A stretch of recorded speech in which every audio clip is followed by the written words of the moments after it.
Okay. Good evening. This is our last meeting before town meeting, and we have some unfinished business. Articles 47 and 48 of 48 articles. We also have some small amount of money to play with, too. So, I'd like to start with Article 47, which is the citizens' petition for a moratorium and a committee to deal with illuminated signage. And here to discuss the planning board's position on this subject is Emily Innes, our incoming chair of the planning board. Thank you, Emily. Good evening. Good evening. So let me start off with the easy part on Article 47, which is the planning board would very much like to have this article referred to them. We are looking at a number of zoning articles for the October special town meeting. I have a very long list, and we'll be discussing it on Monday and having people take out assignments. And if there's time, I'll talk to you a little bit more about what that means for this committee as well as for our own. But the sign bylaws as a whole, not just the illumination, is on that list. And in fact, I have a personal interest in that, so I know we will be bringing something to town meeting. Therefore, rather than having a second committee set up, whether by the moderator or the Board of Selectmen, we feel that it makes sense to refer this matter to us, and we will consider the illumination of the signs along with all the other parts of the sign bylaw. So that's the easy part of it. Yes. If I can squeeze in a word. Absolutely. You might recall that we referred this subject matter of this article to the Board of Selectmen for them to report or generate an article by fall town meeting. I'm delighted to hear that the planning board is eager to take this on. Great. I thought that would make it easy. The second part is the moratorium, and I think we're probably going to have a discussion about this tonight. The citizens who came in front of us that had proposed this article were very, very concerned about what might happen between now and October. And so the planning board voted to include a moratorium through October 31st. Now, this is the language of the vote was a moratorium on lit signs. And the reason for lit versus backlit or illuminated or any of the other things is, as we started talking about this in our meeting, people were coming up with different definitions of what backlit meant, what illuminated meant, and we realized that we could start getting into a lot of trouble on the floor of town meeting in trying to parse out the exact sign definition of illuminated or lit or backlit. And we had two members of the sign review committee with us that night. So we're all going back and forth. So the easiest thing to do seemed to be put a moratorium on lit signs, have it with an end date of October 31st, which would clear town meeting. By that time, we'll have brought something to town meeting and hope that town meeting is happy with it and passes it, and go from there. Now, having said that, that doesn't mean that the selectmen couldn't approve a sign to be lit at a later date. So certainly any sign that was going to be lit by some sort of external illumination, they could easily approve between now and then. But a sign that had its own internal lighting, there would be a moratorium on that, because unless they approved it but didn't allow it to be lit before October, and I think they would have some difficulties with that particular type of sign would have to be held off. But if it's a wooden sign and the person bringing it forward wanted to light it eventually, I don't see any reason why they couldn't approve that wooden sign and have them come back in for an approval of the illumination of that sign after town meeting in October. So, but we did vote that moratorium. We made it so it was not applicable to municipal signs. In thinking about it, we might want to consider something like, I think every other sign that we would want to consider, like the hospital sign, is already there, so that's not going to be an issue. I know, however, that you all have not wanted to do the moratorium, and so we certainly don't want to be having a discussion for the first time about the moratorium on the floor of town meetings. So it made sense to come in tonight, explain our reasoning behind doing the moratorium, and have a discussion. The planning board will be meeting again right before town meeting, so I'm planning to take anything we talk about tonight back to the members and see where we go from there. Okay, Steve? Does the planning board have the authority to, without passing or doing anything with this except sending it back for further work, to just vote to have a moratorium on lit signs under its existing authorities? No, the town meeting would have to vote the moratorium. We could talk with the Board of Selectmen and request that they not do it, and the selectmen may be amenable to doing that, but there's no way of making it an absolute requirement without a town meeting vote. Okay, so I guess I'm confused at how you would peel that provision out of what's here, pass this, and it includes language for a moratorium. Did you bring the recommendation? Yes. So what we have in the top paragraph is the language that the planning board recommended. If I were to endorse that entire recommendation, I might reword it as I have below. But certainly, pieces of it could be stripped out as we please. Yes, So, yes, and one of the reasons we did it that way, of having the sort of choppier sentences, is it makes it a lot easier to strike out if it comes to that. As I said, the I'm citizens just were. writing in the John Flynn style here, so, Yeah. Steve. So I'm still confused, because if town meeting is recommending this back to study, there is no existing authority for the planning board to issue a moratorium. No, town meeting was, so the language in there has town meeting doing the I moratorium. get that. Okay, fine. So what we're doing is town meeting is just saying there will be a moratorium Yes. on signs. Right next to Emily, Richard. And so we're creating an authority where none exists, other than for town meeting to just say, we're not passing this thing, we're sending it back. We're peeling out a piece and we're saying, town meeting has the authority to implement a lit sign moratorium. Well, just as town meeting has the authority to implement any sign, to pass any sign regulation. I mean, town meeting could put Right. a permanent block on an illuminated sign. Right. But Right. there's nothing in here that says the town meeting is referring back to existing regulations around signs and saying that this provision is going to be, there's going to be a moratorium on issuance or approval or anything like that Nothing in the original article, you mean? in this recommendation. Not sure I get what you mean. It's saying that there'll be a moratorium on the On what? approval of lit signs. Okay, and who approves lit signs The now? Board of Selectmen, Under what authority? under the zoning bylaw related to Okay, signs. so there is a zoning law Yes, about yes. signs. This doesn't reference that. It doesn't say town meeting is going to put a moratorium on that provision for a certain amount of time. It just says town meeting is going to establish on its own that there will be a moratorium on signs, because this is not a new bylaw. This is a bylaw that's just being set aside for study. So you would prefer a reference to the I sign don't think it bylaw would in need it. there? Okay. I don't see that that would be an issue to take back to the planning board. Okay.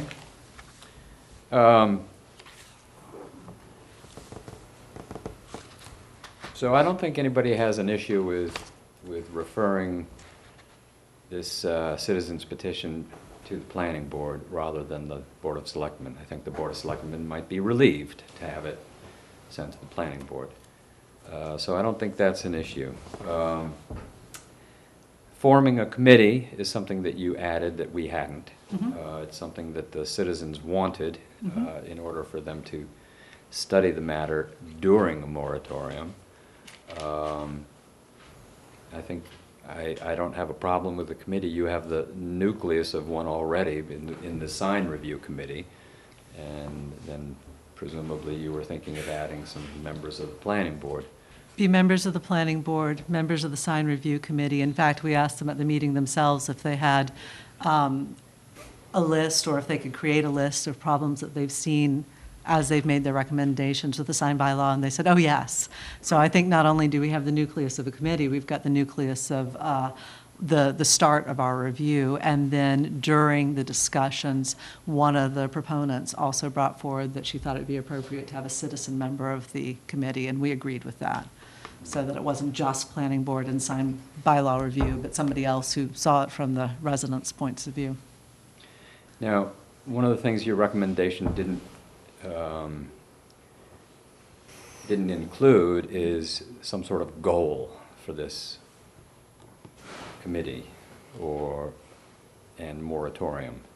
So, but I believe that your goal would be a new article, an amendment to the zoning bylaw introduced early August into the warrant for consideration at the fall town meeting. That's absolutely it, and that's why the moratorium was October 31st, is our intent would be to bring it to the October town meeting. But I thought it would be good to specify that in the recommendation. I can take that back to the board. And I think, in fact, we asked the Board of Selectmen to arrange for that or a report, failing that. So I don't think we would have a problem with anything except really this moratorium. And my issue with that is that something like this could have unintended consequences on businesses that are planning to open for business or expand or simply advertise themselves in a different way than they are now. So I'm concerned that this is sort of a draconian measure to say, I'm sorry, you can open your restaurant, but you can't put a sign on it. Betty?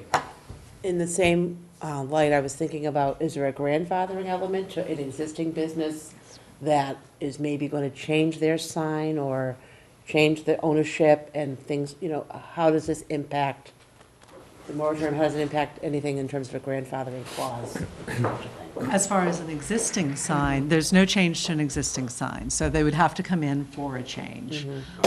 Presumably, let's think this through, why would they come in for a change? If it's to replace what they already have, I doubt that there would be a problem, but that's something we should probably clarify. It's a good question.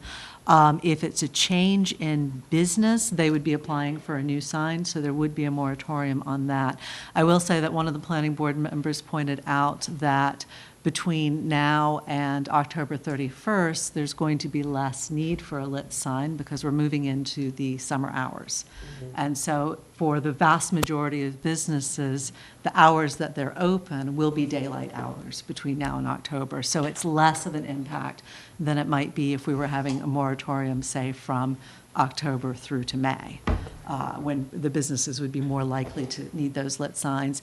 And to a new business opening, again, it doesn't prevent them from getting a sign, it prevents them from getting a lit sign. So they can have the sign, they just can't have any illumination associated with it. So that, again, in the summer hours is less of an issue. Now, where it comes to be problematic is for a business that's coming for a sign that they intend to have that internal lit. You'll see it's a sign, maybe it's got printing on the front, maybe it's an LED sign or something, but the lighting itself is intrinsic to the sign, as opposed to, say, a wooden sign or a metal sign that has a light on it.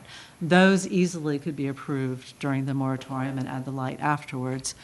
An internally lit sign would be trickier to approve during a moratorium because the business doing that would have to assume that they would then get permission to have it lit after the moratorium was over. They run the risk that the zoning change might not permit those signs at all.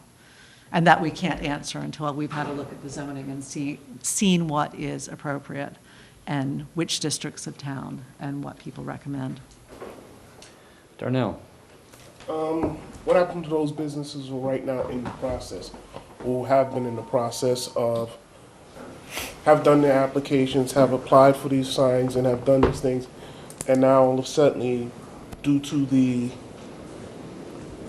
length of time it takes for this thing to get approved, they all of a sudden spent money and time doing this stuff, and now they're getting faced up with this moratorium. What do they say?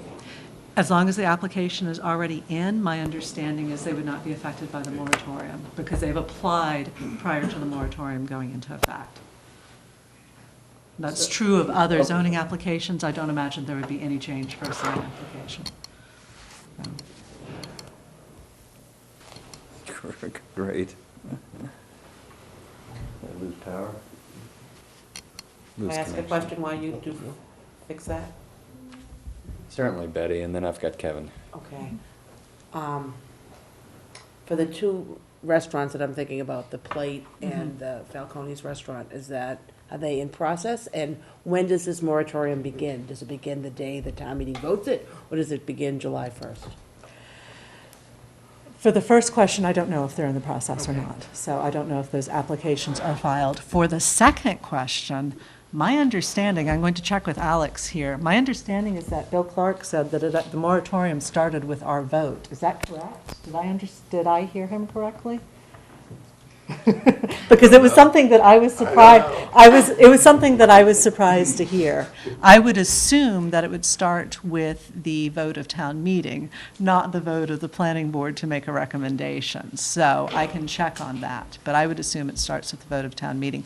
Remembering, of course, that the articles from town meeting go to the AG for their review and approval. There's always, so you could run into a situation, if it's not worded correctly, where the moratorium starts with town meeting.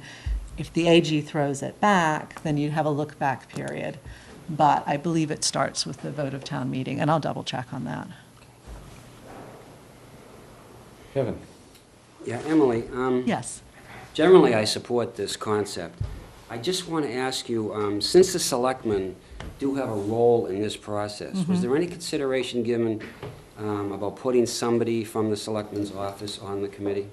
We hadn't had a chance to talk to them yet, and that language was not meant to be limiting solely to those two groups, the sign review bylaw and the sign review committee, sorry, and the a citizen's representative. We could happily add more people to that, and I think somebody from the Board of Selectmen, either a member of the board themselves or a designee, would be a perfect idea, because they do have ultimate responsibility for the sign bylaw. I don't think there's any thought now that we're going to change their power. That rests with them, and I know that sometimes in the past people have brought that up, but I don't see that at the moment. So I think it would be entirely appropriate to have them on there. Thank you.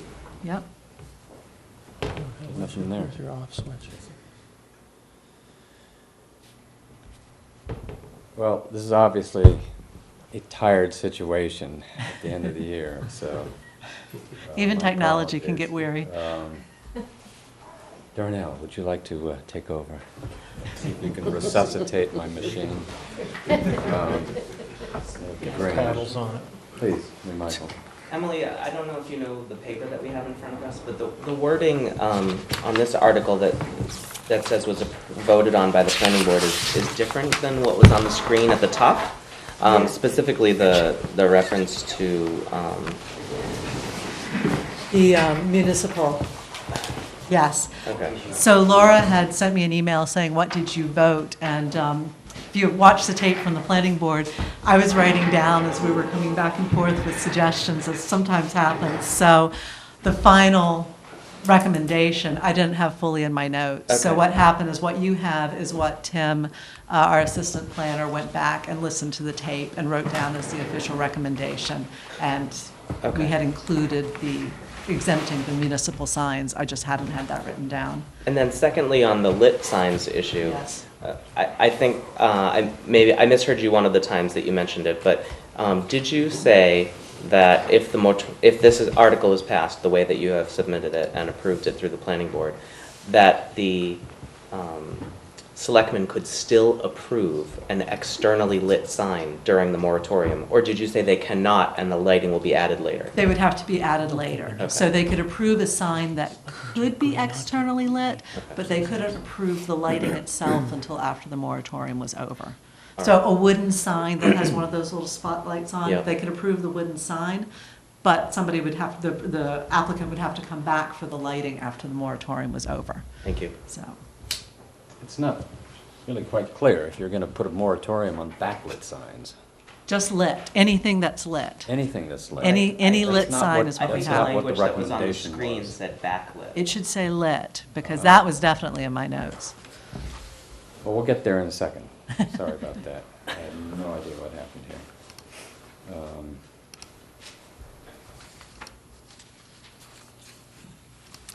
But, you know, we were going back and forth over that one as well. Again, the definitions were entertaining. It says backlit up there. Okay.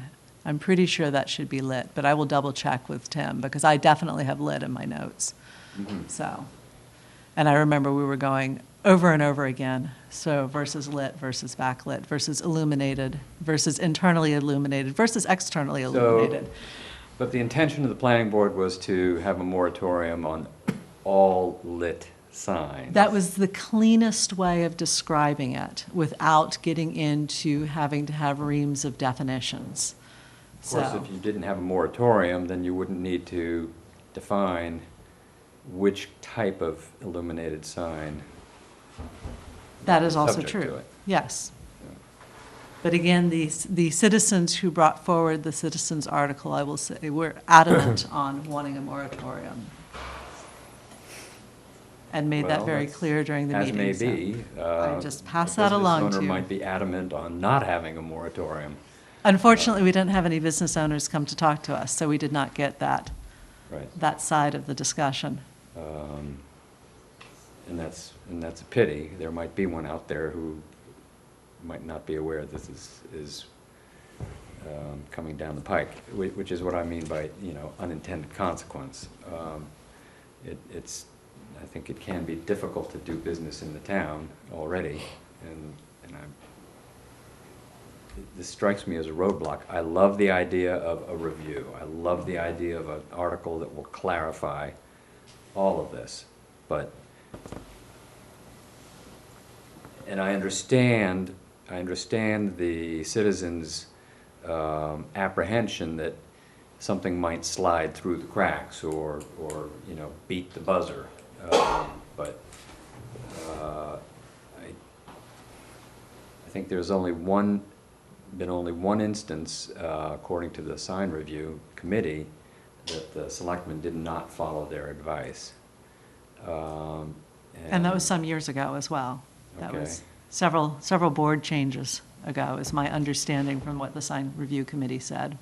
Right, so, and I would imagine that the sign review committee would be, as part of this committee, would be right on top of the, promulgated changes and let the Board of Selectmen hear about it if something came before them. So I kind of like the idea of trusting the governmental process rather than imposing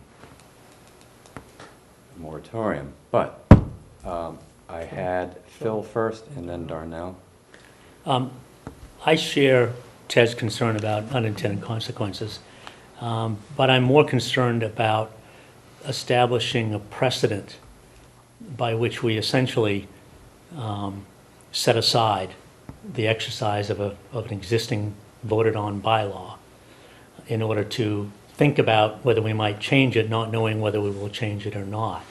The current bylaw places a responsibility for these kinds of signs with the Board of Selectmen. It would seem to me that we could accomplish the goal by requesting the Board of Selectmen to abstain from approval of those kinds of signs until we have some sort of decision. Without a And- formal moratorium. Without a formal moratorium, and then we would not be setting any precedent that might be used or attempt to be used by someone at some later date.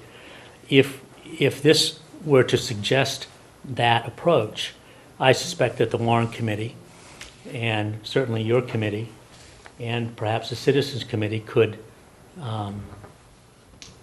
appeal to the board to give us their own moratorium on that without establishing this as a vote of the town meeting. That would be my preference. Phil? I'm sorry, Darnell. Michael, I Oh, had Darnell okay. first and then you. Okay, Darnell? Yeah, and another problem I have with this, just in looking at the way it's being done, we're being asked to set a moratorium and send this back to the planning board. I don't want to lose the baby because of the color of the bathwater, type thing. And basically, it's basically what I'm saying, what I mean by that is that people might agree with, we need this to be reviewed, but they object to the moratorium, so the point is that they just vote the whole thing down. So we run that as a risk of that happening.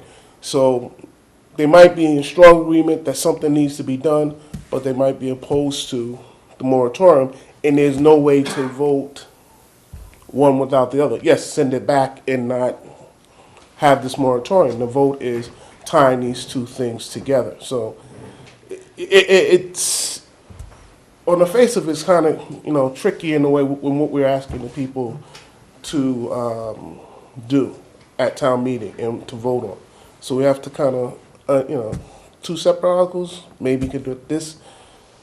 Like I said, it's just kind of like, So the concern is that It's the just- one would push the other. push the other as one, well. yeah, so it's basically people say, no, we don't want to, we're just gonna vote it down because we don't want this provision, and that might be a problem going forward.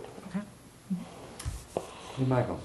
Phil, to your comments about the role of the selectmen, my recollection, although a little murky, and I'm asking for if anybody else remembers, when Katie Conlon was in talking about this, she made reference to the sleepy sign and said that they consulted outside counsel and found that essentially they had to approve that sleepy sign for some reason, and that they didn't have the ability to stop that sign from going through.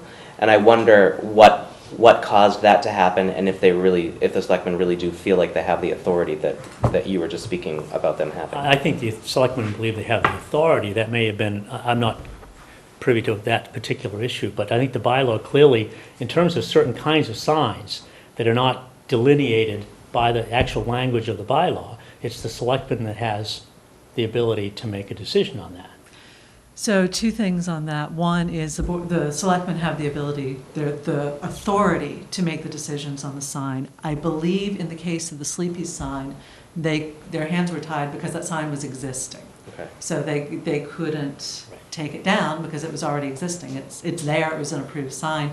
They were able to have it be a non-moving sign in that the image was no longer moving, but they couldn't, because a previous board had authorized that sign, they couldn't require that it then be taken down.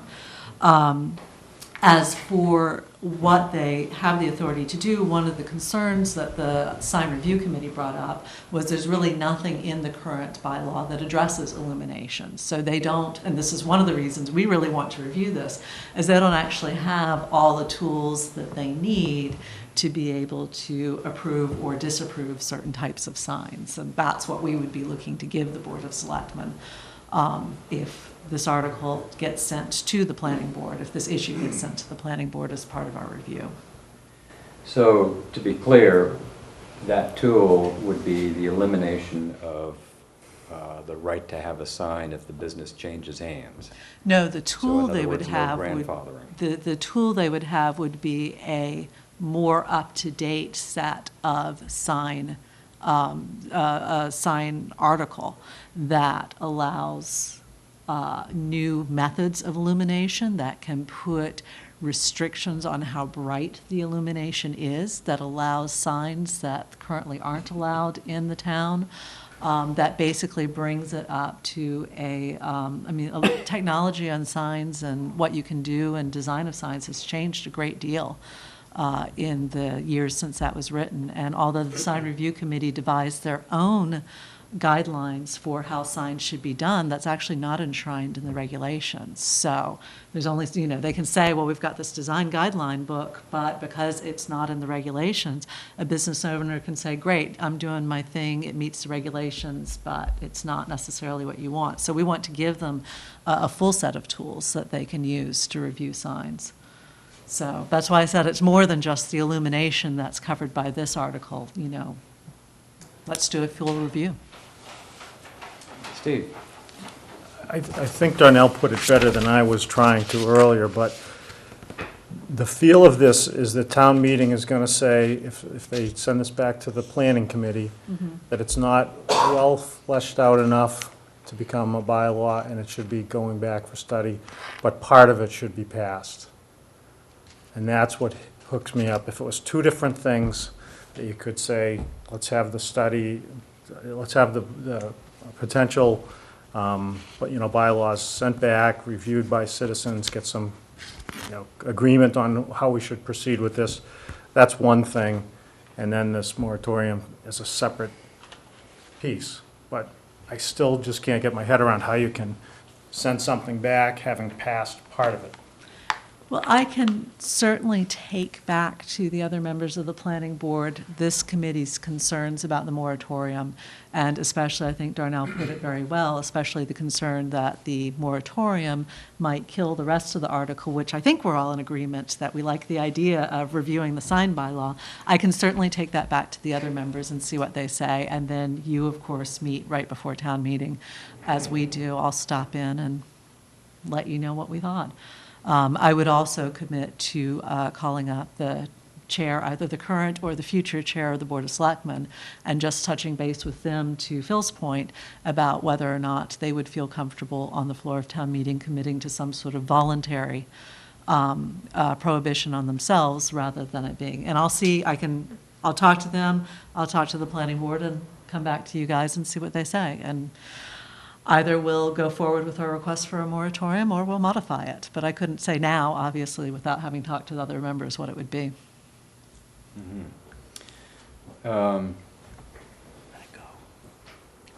So we could just drop this subject right there and move on. I think it likely we will be happy to revote this recommendation in order to send it to the planning board, because right now it's not going to you.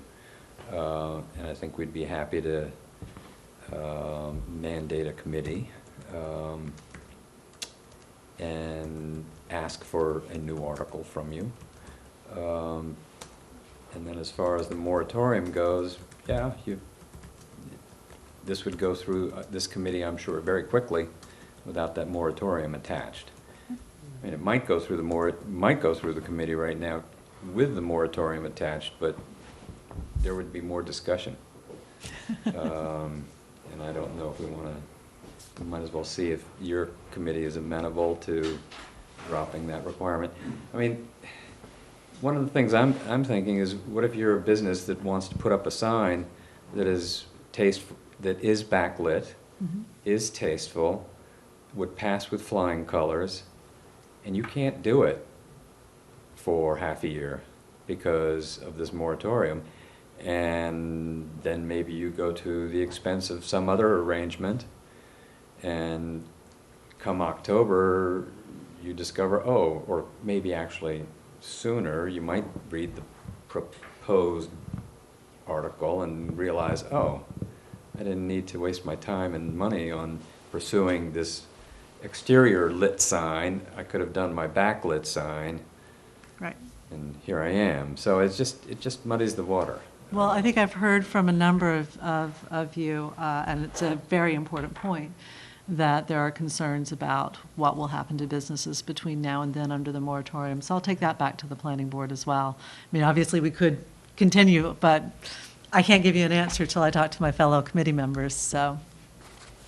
Great. Well, I guess they'll see the light or not. Hey,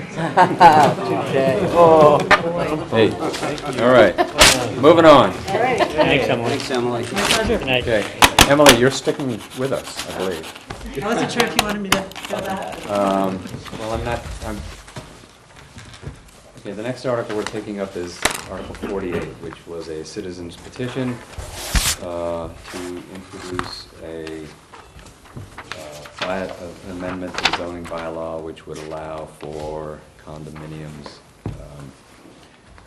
developments. And we do not have a citizen here who can speak to the original submission of that article. But it was put forth in order to, fill a perceived void in the zoning bylaw. The idea that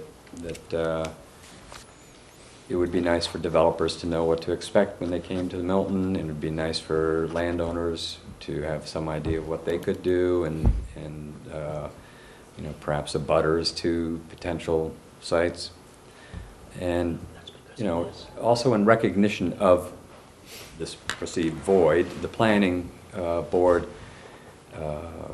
charged its own subcommittee or working group. I believe it includes people who are not on the planning board as well, to look into the possibility of drafting a change to the zoning bylaw, which would allow sort of non-specific site condominium development. And I understand, it's a complex subject. It's a departure from the traditional method of zoning in the town, and it might be welcome. It would depend on the product. And they're working hard on it, and they're not there. But their goal is to have something ready for October town meeting, or a statement that they won't have something ready for October town meeting, and that they like the old way of doing things. Either way, the submission of this citizens petition sort of put a burr under the saddle, sort of just got everybody exercised and let's go. Now, the difficulty with the citizens petition as submitted is that it is way too broad. I think you've all seen the comments I've circulated from our eminent planners, and the idea that you might not need any frontage, you might be able to situate a condominium development on a small postage stamp size piece of land surrounded by wetlands. Just there are too many problems with this citizens petition to consider it. So we did not have a recommendation at the time that the warrant went to print, because the public hearing process had not been completed by the planning board. They have done that. They have recommended that it be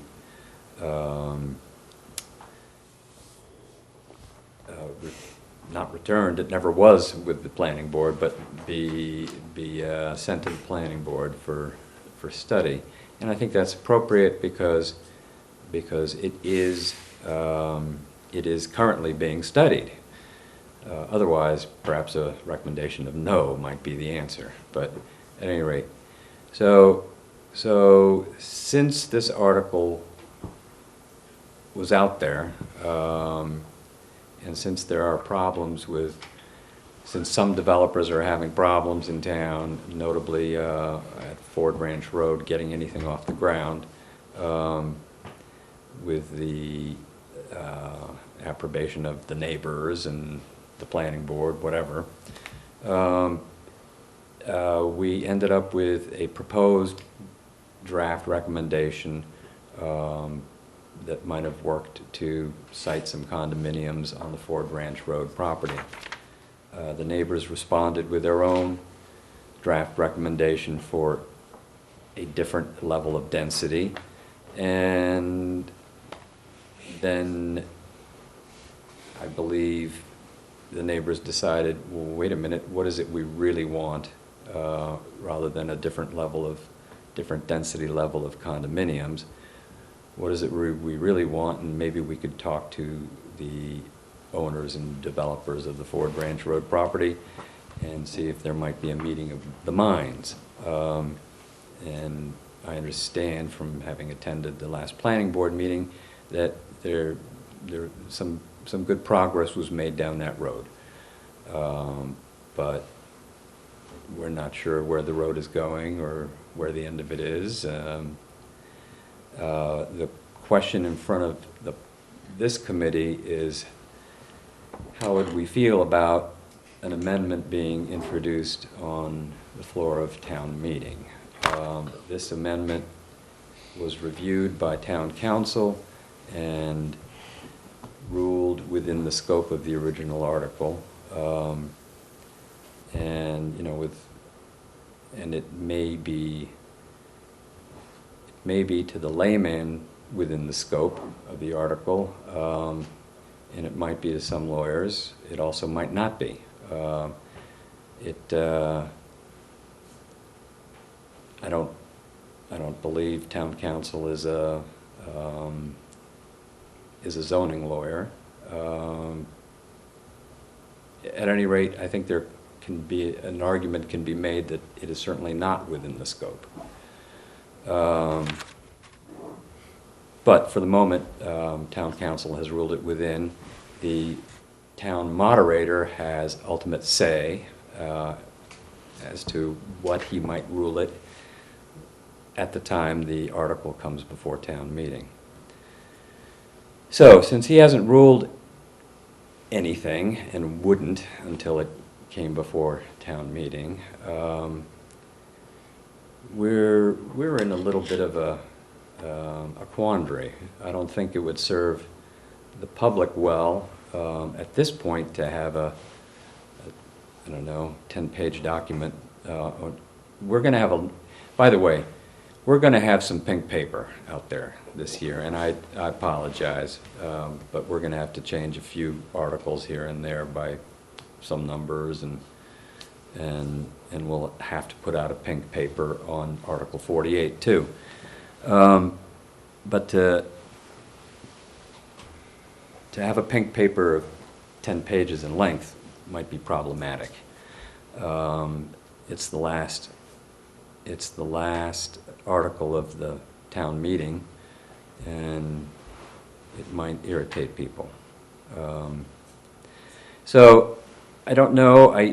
I know that there are a fair number of people here who might like to speak to the wisdom of considering this article or the wisdom of not considering this article now or later.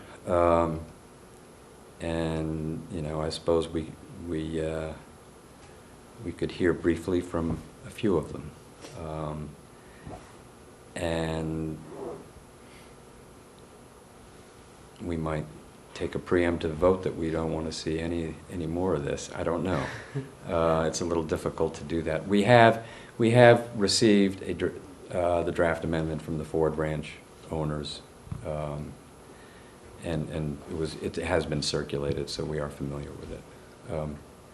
At any rate, the first thing we need to take care of is what is the planning board's recommendation for the citizens article. So for the citizens Petition. article that is actually printed in the warrant, the planning board would ask you and the town to send it to the planning board. You're absolutely correct. We have created a condominium committee that is looking at the possibility of introducing a condominium bylaw of some sort, or could possibly be more than one bylaw to town. We do see that there's a hole. This has been an issue. We've had more and more groups come in front of us and say, hey, we'd like to do condominiums. Town meeting has been doing some, they've been approving some zoning changes that are applicable to other places in town, but have been in a response to developers coming forward to the planning board. We feel it's time that the town take a proactive approach and look and see what we feel as a town we want to be. Certainly in the master plan process, it was identified from a number of people that they would like to have more options of housing stock in town. The ability of people who have grown up in the town who may want to come back here after college, of older people who want to sell their larger homes but stay within the community. We don't currently have the type of housing stock that addresses that. So the issue of where we allow condos, what sort of density we allow them for, the issue of is this a way of preserving some of our larger houses and estates and creating buffers for natural land, but allowing a denser development in the middle? All of these are out there, and it's quite a complex issue. So we've had a committee working on it. Our intent was always to try and bring something to the October town meeting. This came forward. The way you addressed what the problems with it was very clear. It allows, the citizens article is problematic, among other things. I don't think, among what you mentioned, it also would allow for the assembly of parcels. So there's no restriction on the number of lots that could be put together in order to create a dense development, and it's not restricted to any part of town. So we feel that this is problematic, and we'd like it referred to the planning board. And that is how we'd like to deal with the current article that's in front of us.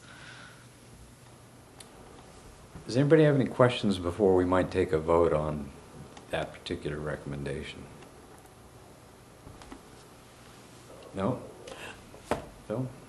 The only question I would have is, are there any potential consequences to what might happen at that site if we go along with that? I'm not sure if you want to address that on the citizens article, which was really, as I understand it, was intended to apply to the entire town, or if you want to address that to the amendment. We're in a very similar problem to you guys, is that we have to hold a public hearing on the article that's in the warrant, which we did, and come up with a recommendation. But we know that there was an article potentially proposed as a friendly amendment to this. We gave several nights of planning board time to it, in part because, as you want to be, we wanted to be informed if it did come in front of town meeting.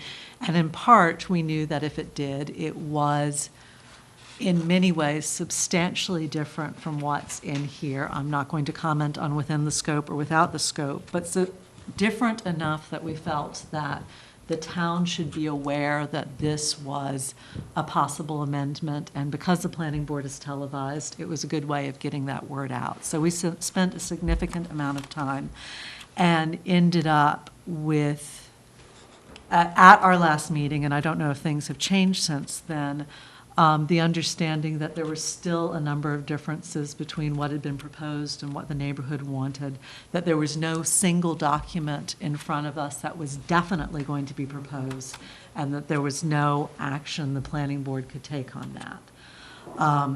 So I think when we move on to talking about that, there will probably be some consequences. For this article here, the consequences of passing it is that every parcel in town could potentially come under this. So, or every group of parcels in town could come under this. And that was the real concern, is we did not want to see this get passed in its state. Not because we don't want condominium development in town, but this is not the method of addressing it. Well, my feeling is if you're going to have a committee get to work on something and spend a year trying to draft something that finds the line between density and protection and all the other divides you have to navigate, why just pass something that was drafted in a cobbled together from a previous article in a bit of a hurry? It would be a disaster. So I think it's pretty easy to recommend that this one go no further, the citizen petition. And, especially, with knowing that the planning board is looking hard at coming up with their own thoughtful article, which, of course, may be introduced at town meeting and may fail for a variety of reasons. But that's the process. So Lee Michael? I'd like to make a motion Great. that we refer the subject matter of Article 48 to the planning board, and further that the planning board return to fall town meeting with an article that addresses condominium bylaw. Okay. I like that. Second. Great. Discussion. Any discussion? Further discussion? Kevin? Is that putting too much on your plate, the planning board's plate? The time frame, getting it back in October, August. They'd need to have it by August. August? We need to have a chat about timelines, but we don't have to do it right now. I was going to give that out. This was one of the ones we were pretty committed to. As I said, I have a long list, and we're not going to be able to do everything because there's only 5 of us and 2 planning staff, and summer's coming up. But it's one of the ones that we were committed to. Now, What's that got to do with it? well, part of it is that one of the things we'd like to do is have an expanded public process, and people are away during the summer, but we're going to work around that. But the only thing is, it might end up being more than one article. And this is a personal view, not a planning board view, but as I look at this personally, I think it's possible that one option would be to split it into two different condo articles, one for great houses and estates, and one that deals with other type of condominium develops. Now, that's developments, that's a personal one. But I would say, I believe that we could come back to town meeting in October with at least one of those articles. So, but if you changed it to article and report, it might take a little stress off our shoulders. Thanks. Well, I may be 100% wrong here, but why don't we just recommend a no vote and let you do what you want? Because then you can't bring it back for 2 years. Oh, okay. Yeah, we'd rather have it, send it back to us, we will come to town meeting with something in October. And it will be good. Any further discussion? All in favor? Thank you. Okay, that's the easy part.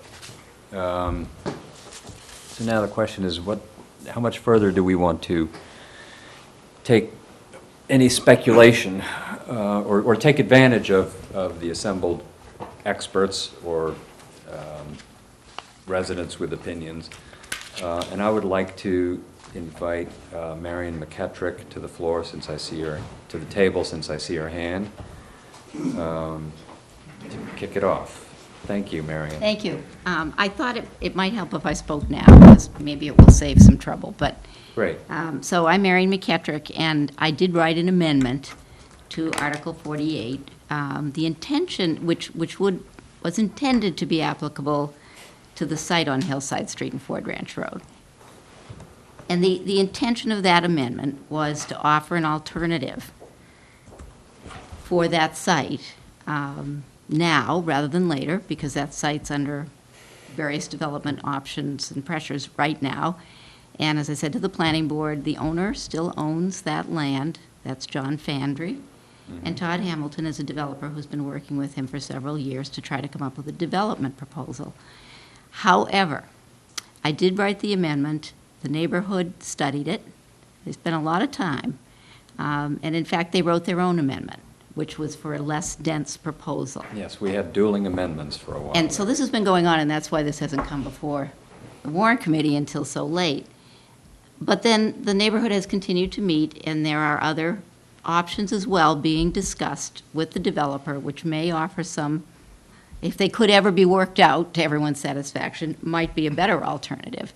What the neighborhood did last week at their neighborhood association meeting was to vote not to support either amendment, the lower density or the higher density. And I think that's a very significant vote. The warrant committee certainly should be aware of that. We're all aware of it. Developers and the owner are aware of it. That was a decision that was made by the neighborhood. They've taken their position. And I'm not on the warrant committee. It's your decision. But for the warrant committee to vote to support an amendment or to adopt it as their own recommendation, which would be hard to do now that you've actually voted a different recommendation, but you could change it, I suppose. That to me is not likely to succeed. But I'm not telling you what to do, because I don't know what your individual views are, and I realize there has been a lot of talk about having more alternatives. I've worked on some of them. I'll continue to work, but you know, I represent a developer on this issue, so I have that kind of perspective right now. But as far as town meeting goes, you know, if you introduce new zoning and you don't have any support from the neighborhood for the proposal, and you don't have the warrant committee's recommendation for the proposal, it's not likely to succeed at town meeting. That's just the reality. So I understand the concern that something's going to get introduced at town meeting and maybe somehow run away with the vote and somehow get passed. But I just don't think that's likely to happen. I've never seen that happen with the zoning amendment in many years that I've been in town meeting. So as far as the warrant committee is concerned, I'm certainly interested in any feedback from the warrant committee on this issue. I realize everybody's concerned about what's going to happen at particular sites, and nobody wants the bad options, the really high-density options that don't generate as much revenue or don't generate any revenue.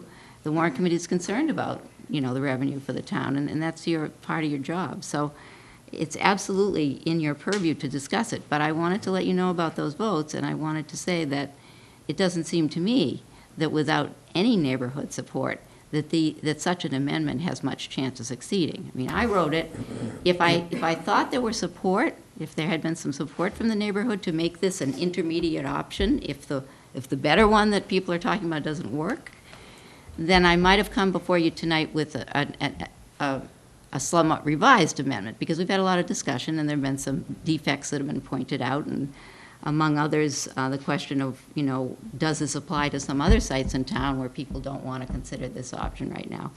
I didn't see any point in doing that. I mean, there isn't that support. So that's where we are, that's where I am right now, and that's my report. I just wanted to share with you what's happened as far as I'm concerned. Well, thank you.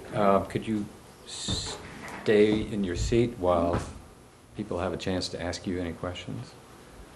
Any questions for Marion? No. I would like to point out that in addition to a deficit of neighborhood support, there's no apparent support from the professionals on the planning board either. So that would be an additional hurdle for the warrant committee to overcome if we were inclined, and I don't think we would be. We would need to see some sort of a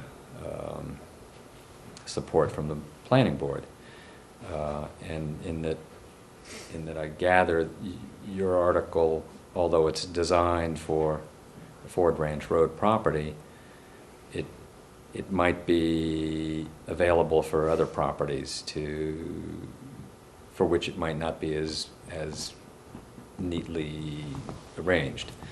So that's difficult. Are we drafting an article for site-specific situation, or are we drafting an article for the whole town? And yours seems to fall in the middle. So We pass site-specific articles, but they're vulnerable. They are. Also to And they should being be. rejected. So, being rejected at the upper levels of review, like the AG's office. So, I have my own concerns about them. This was just an attempt at finding an option, and if there had been support for it, then it might have been worth moving forward with. But, and the other issue of scope of the article, that's another difficult issue. You can get an opinion from town council. The town council doesn't make the decision. You can have a ruling by the moderator, but someone could challenge it. So it just, unless you've got the right combination of support from different sectors, and it's not worth it to try to go through this difficult process of putting such an amendment forward. So this may not be fair, but may not be a fair question, but what would it take to have you remove this amendment from the table? I'd just like to know that the warrant committee isn't inclined to vote for it Well, under these circumstances, and then I will say to you, absolutely, we're all in agreement then. Unless there's a strong feeling in the warrant committee that despite these circumstances, that it ought to be considered and that you might consider. So, I'm not trying to make a decision for you. I'm giving you the opportunity, but just telling you what I think the problems are. I think if the planning board had no plans whatsoever for ever dealing with condominium development, we'd be much more eager to take a close look at it in the absence of that kind of effort. But if, I would certainly hear a motion to reject this draft amendment and put it behind us. You think your motion just needs to be that you do not, that if you desire to say no, that you will not adopt it as your recommendation? That's a no. Because I'm presenting it to you, what I said to you was, if you'd like, you could make this your recommendation, warrant committee. And so that's what I've asked you. So if you're going to reject it, it should be in that form, I think. Well, Is that right? sure. If you had asked us to adopt this recommendation, I think a motion would be to reject that. And I'm looking for one. Just a point of Let's clarification find before out. we do that. Sure. I don't understand, the original article was a really citizens, what'd you say? Yes. It was a citizens petition. Yeah. And I don't understand just Robert's rules here or whatever of you making a recommended amendment to it without the citizens all being signed on to the amendment in the first place. That's another question. So I don't even know that we can, well, I'm not amending, what authority did you have to recommend an amendment to it? the only way to discuss this in advance of town meeting, in my opinion, would have been to convince the warrant committee that it was a good idea such a good idea to amend the article that the warrant committee was going to take it upon itself to adopt the recommendation. And normally when that happens, someone else writes the recommendation and the warrant committee decides to adopt it. The usual process of the zoning article would be, if it were going to work that way, the planning board would vote for the amendment, and the warrant committee would then decide that they would adopt that as their recommendation. You don't have that, and that's the problem. You don't have that, and you also don't have the neighborhood saying they support it. So you don't have what you need. Darnell. Well, like you said when you first started, Marion, is that we've already voted our recommendation. So we already voted Article 48, and we voted it as to send it back to the planning board for review. So we do have a voted recommendation on the table at this time. So I think we can, at this point, I don't think we're going to change that. So we're good. We start talking about this? Yes. Yeah. Okay. I move that we close out the discussion on Article 48. I think were it to be brought forth on the floor of town meeting, that you would know what to expect from the warrant committee based on its Thank you. I appreciate lack that. of vetting and its Yeah. lack No, of it's support helpful. from the neighbors Yep. and from the planning board. Mhm. I certainly hope that the neighbors and the clients can find a way to a happy solution. I do too. But I think either of the dueling amendments was not going to make it. So, Okay, thank you. thank you very much, Marion. Thanks, Marion. Okay. Would anyone else like to speak to the, It's closed. It's closed. I think we're done. Yeah. I think we're done. Thank you for coming. And we'll move on. Yeah. Great. Okay. Okay. 3839. Okay, so next item on the agenda is discussion of Articles 38 and 39, which are the reserve funds for this year and next.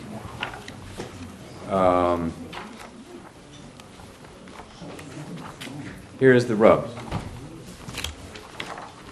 Our current reserve fund is holding $317,000 for the demolition of Henry's, or possible demolition of the Henry's building. And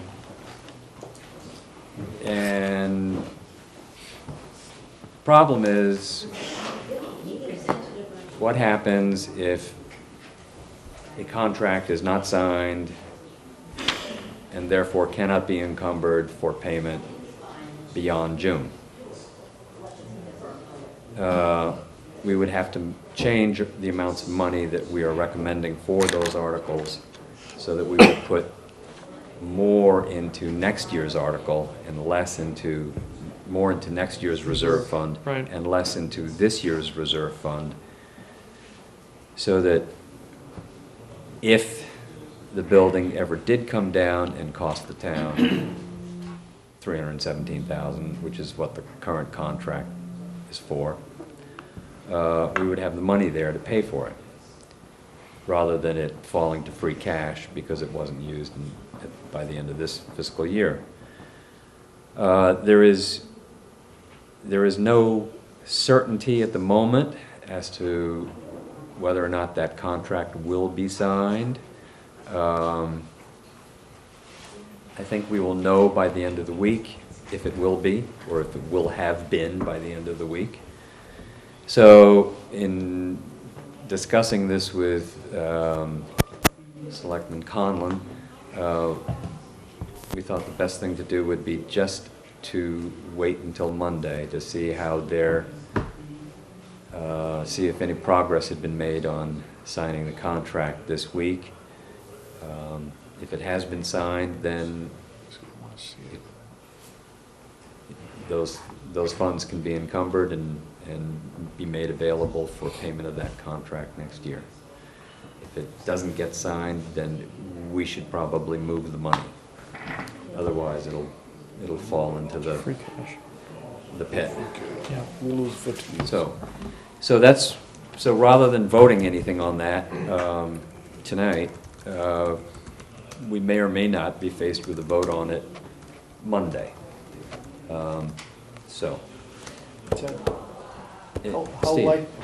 likely would it be that if it fell to free cash, that it would be certified free cash by the time of fall town meeting, so that we could tap into the reserve fund if they did something in July? Tap the reserve fund and then replenish it with the free cash. Well, I think you get into some problems because first of all, somebody would have to put in an article like by August 4th to have town meeting appropriate the money You could just out of free ghost a dollar cash to number, that though. purpose, right? You could just make up a number. Oh, yeah. So you'd have to have an article. And then you'd also have to be pretty sure that you had the free cash. Okay, things happen. And the contractor might not be particularly happy to know that the money that had been set aside to pay his bill was no longer set aside.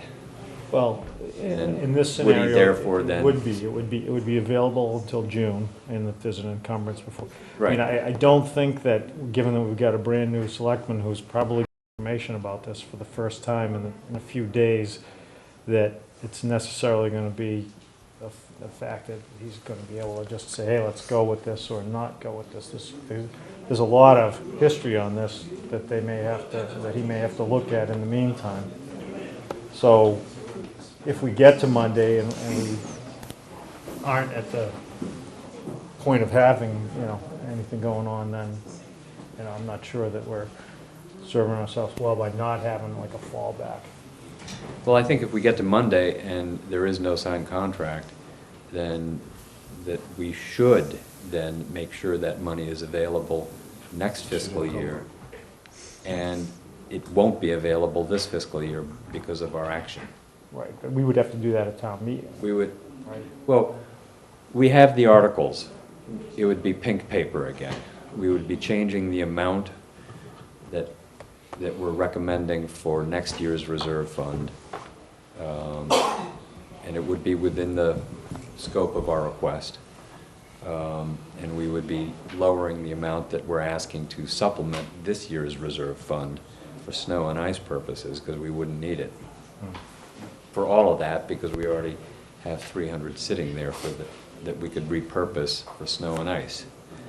So if there is no contract signed by Monday, Sure. then we can change our recommendations on those two articles so that there will be more money available next fiscal year for that purpose. But does that step preclude a contract getting signed on next month, the following Monday, if we've moved all the money out?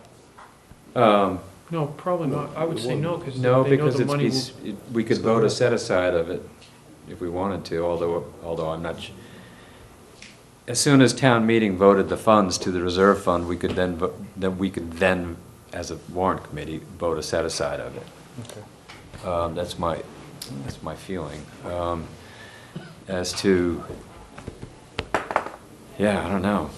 The contract signed this year, the work's not gonna be done before the Yeah, fiscal I exactly. doubt that Yeah. after all these years, that it would all of a sudden pick up steam and move so quickly that, That we'd be left in the dust June 15th, no money. Yeah, I don't... at any rate, we can ask the selectmen for guidance on Monday Yeah. and say, okay, do you have a contract or not? Okay, So now what? You want us to let it fall to free cash or not? All right. But I think that's what we're going to have to do on Monday, is revisit that. Betty? So my question to you when we were talking about this before was that the special fund that we created, reserve fund that we created last fall at Yeah. town meeting, we couldn't put that money in there to hold it in case there was a contract signed later in the year? That- Well, we could, but to get money out of that takes a vote of town meeting. Okay, so that, okay, I see, So- all right, I Yeah, forgot about that. So- Yeah, you can't just, you can park it Whereas there, if but it's then in the reserve fund, gotta the get it warrant out. committee Still have to have a controls town it. meeting yeah, vote you to have get to it get it out, out, okay, all right, which will be October. yeah, okay. I mean, it might be a great place to make sure that We can hold on to it, it's yeah. there, but no, that's not the point. Okay. Okay. Scott, did I see your hand? No. Oh, okay. Jean wanted to. Gene doesn't want to. Yes, he just asked if Anyway, Let me- So, let me- Can I ask Kevin. you a question? sure. Well, is that the only reason you wouldn't want to put it into that special reserve fund? Is that it requires a town meeting vote? Also requires 2/3 to put it in and 2/3 to take it out. Because you can always borrow short-term Well, even until though- town meeting. Well, thing is, Fabulous thought. why we take the costs? Why we wanna, Yeah, that's the cost. I'm just saying. No, Yeah.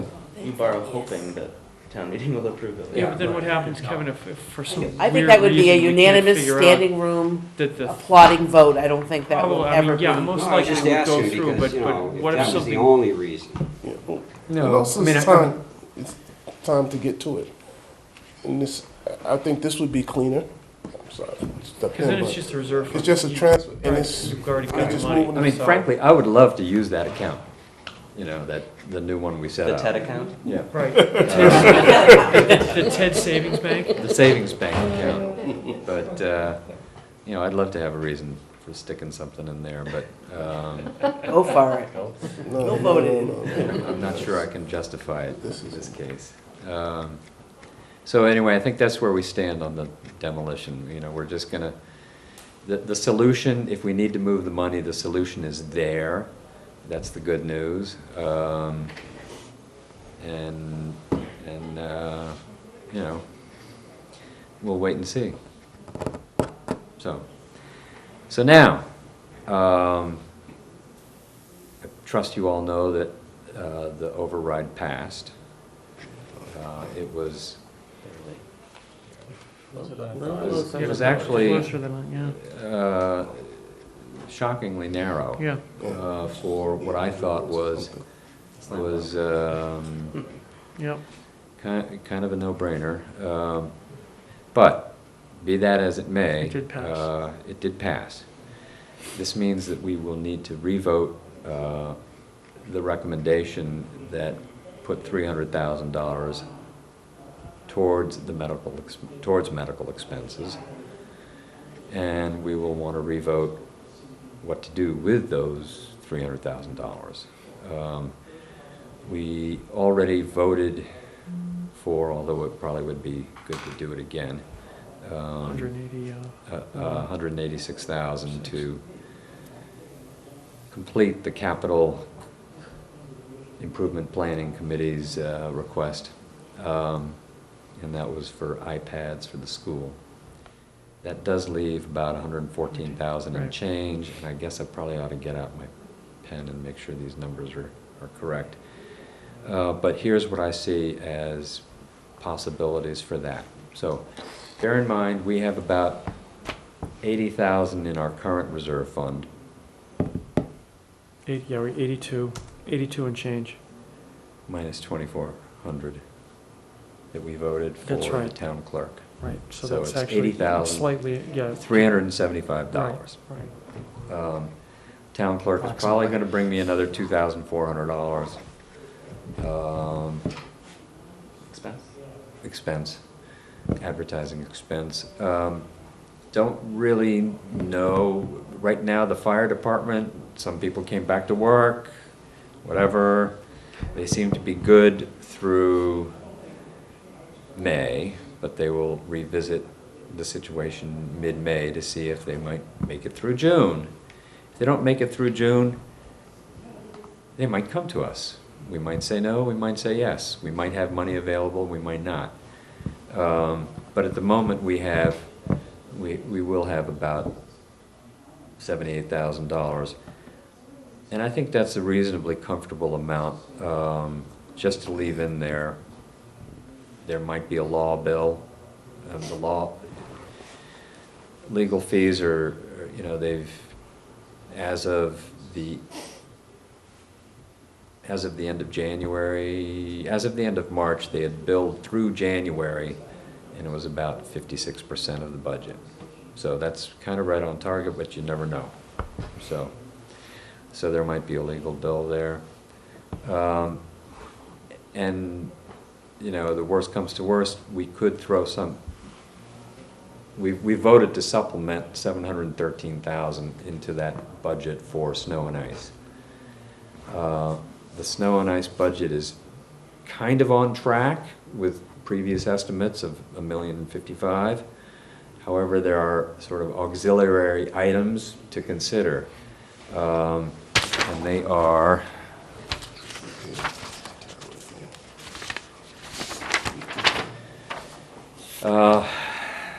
equipment repairs, pending estimates about $10,000.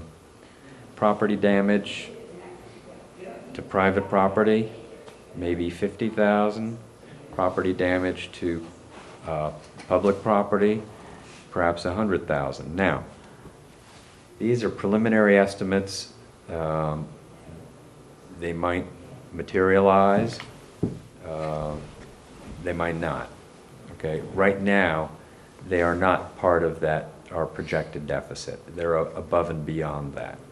So if we figure that some claims or needs come in of that $160,000, some come in against this year's reserve fund, great, maybe we have some. Maybe some of them are going to come in against next year's reserve fund. Next year's reserve fund looks a little low. So maybe we want to take some money and throw it at that situation because of some of this snow and ice, some of this winter damage, or, bear with me, Darnell, or there might be other costs associated with demolition at Hendry's, such as hiring structural engineer, or paying the MBTA to run buses for 3 days instead of the train. And there is no estimate that's reliable on this aside from sort of $25,000 to $100,000. So, and that if any of those costs were incurred, the reserve fund would be asked to cover those. So maybe what we want to do with our $113,000 change is just throw it all in next year's reserves fund and be done with it. Now, other considerations, one could also say, gee, we didn't give the Affordable Housing Trust more than a token. Maybe we want to give them another token. We want to supplement somebody's budget. But that would be changing one-time money and using one-time money for operational purposes. We might not want to do that.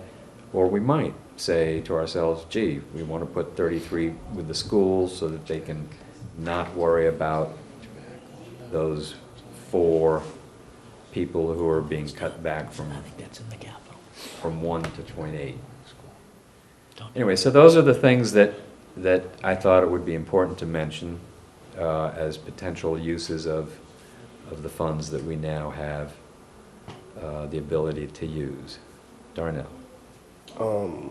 My recommendation is to put that all in the reserve fund because we do have a whole lot of things that are going to pop up that we can't really account for right now into next year. We're going to need monies available for next year to do those things. Anybody around here who has driven through Milton and not risked it losing an axle on their car. I don't know anybody who has driven up and down. Especially your street, Darnell. Well, listen, I I tell you, for the first time, my street is not the worst of them. But I mean, just you seen them try to go around and put pot. It's just crazy. You go down the parkway, you look at trees that have been cracked and everything else.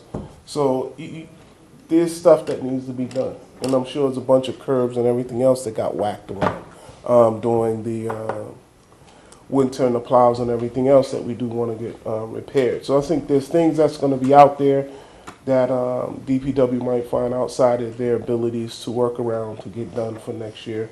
I think there's going to be other claims that are going to be made. Probably going to have some increased legal claims, people suing for offenses and every other thing that got knocked over and bust down due to the excess of snow. And they can try to point to somebody doing it. But I'm saying, Well, to I me, will it say, makes I will sense. also say, maybe this supports your argument, maybe it doesn't, but if there was a little more money in next year's reserves fund, next year's reserve fund, hey, it might be helpful if we had another winter like we just did, as we just did, so. Yeah, you could move me out of town. Right. I'll be in Florida. You're welcome. So, Steve, Do we think that the consolidated facilities would handle a lot of that town property damage? And if so, would it make some sense to elbow a little money over to them to accommodate that? Or are we comfortable enough that if it was sitting in the reserve, we could just push it in there as needed? well, that's a good question. Keeps it flexible. I would hope that if they unearthed a situation of, the consolidated facilities, the snow and ice is melted, and if they discovered a situation that needed an immediate $10,000 repair, for which they had no funds, that they would come to us. Yeah, I'm just wondering if he sort of has put together, here's what I'm gonna do with that capital that I have to do some repairs, and this is additional, so I won't volunteer on this other stuff. I don't know. It seemed to me Well, I if think, we want to encourage the continued Yeah. use of that to keep costs down and avoid having to hire contractors to do the work that, I think at this point, they're so busy that yeah, we should tell them to do more. But no, you're absolutely right. But I mean, I know for a fact that they were out there repairing the track at the school and learning how to do that so that they wouldn't have to have an outside contractor come in and do that at 3 times the cost. So, that was probably saved us 10 grand right there. Only had to spend 6 instead of maybe 15. So yeah, I mean, I think it's always worth encouraging Bill to bring us a problem if he's got one out of the blue. But I'm not sure that putting money straight into his budget is a great idea. I don't know. Paul? At the risk of incurring the wrath of the Capital Improvement Planning Committee, do we want to rethink the $186,000 promise in the first place? Well, I mean, I think I You understand could. why they want it. I was always sort of uncomfortable with that because I figured the priority should have been the $33,000 to plug the teachers back in, even though that is putting more money into operations rather than one time. And given what could potentially happen going forward, maybe we need to put even more money into the reserve funds. I'm reluctant to revisit that, given that we have an uneven agreement and knowledge of what those iPads are going to be used for. I'll remind you that some of us recalled being told by the school committee that they needed the iPads for the park exams. Right. And to pull that away No, I'm without aware of- somebody I'm- here to represent what they really needed Right. that technology for. Yeah, no, I I'm think aware of would that. be- I just wanted to bring that up. fair enough. No, I agree with Lee, Michael. I wouldn't want to revisit that. Okay. I really wouldn't. I think the need is clear and important, and to do it without at least having other people in again to discuss it. Right. Okay. So then maybe Darnell's correct, then we just keep the 186 and pour the rest into the reserve fund. Say the number of the rest again. 114. Okay. It's 300,000 minus 186, 780. It's 113 and change. 113, 220. Is that right? Nobody else is Okay. calculating in their head. 220. Anyway, Do I look like those Dustin don't Hoffman? add up, I'll make them add up in the recommendation. Okay. Got that? Chuck? And I missed a few meetings at the end.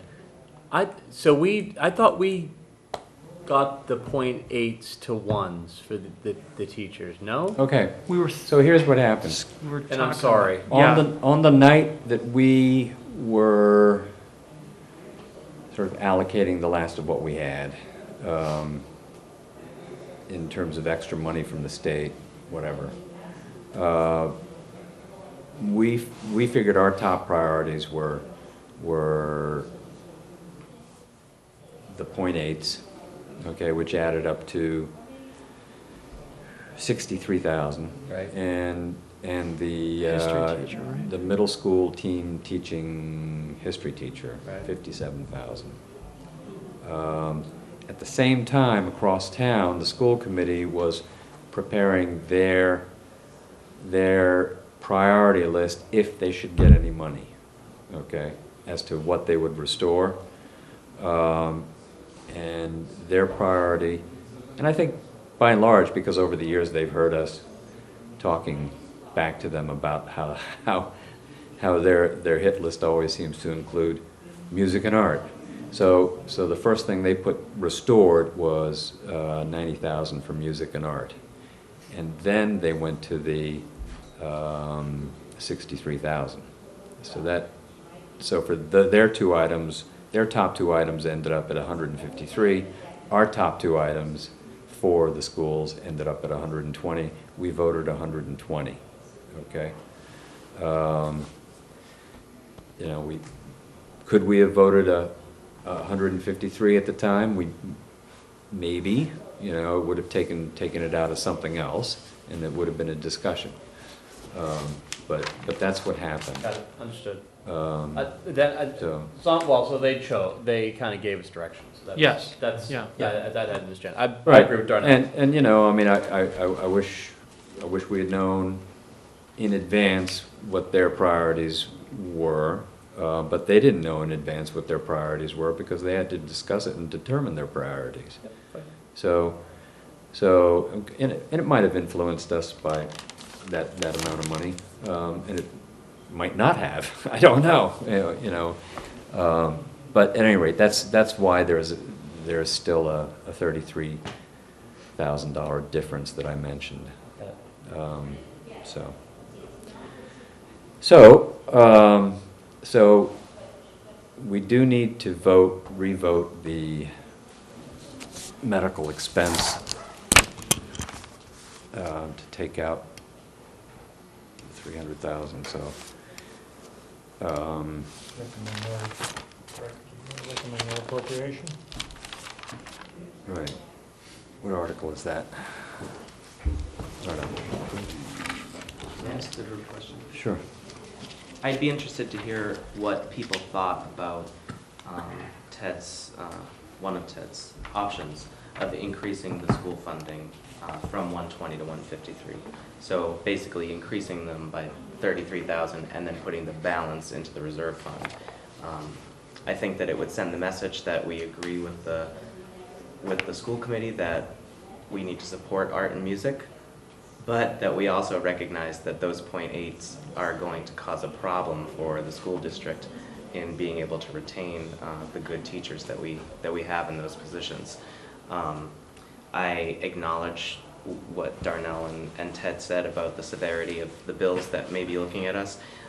One thing that I don't like about talking about potential lawsuits and then putting money in a bank account for potential lawsuits is I think it encourages potential lawsuits.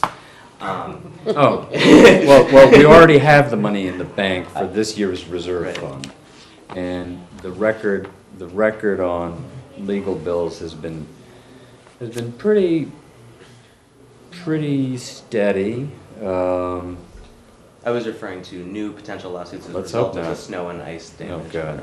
whatever. Well, right. But I just, I So- think that $33,000 might not go all that far to that long list of things that we said could potentially come up, but it would make a difference for the schools, and it might be nice to get them to the 153 number, and I was just wondering where people were on that. Well, I will tell you that it will be another pink sheet for another change of number on a large appropriation. And that, I would That gives me support some that too. pause. I think that's a good idea.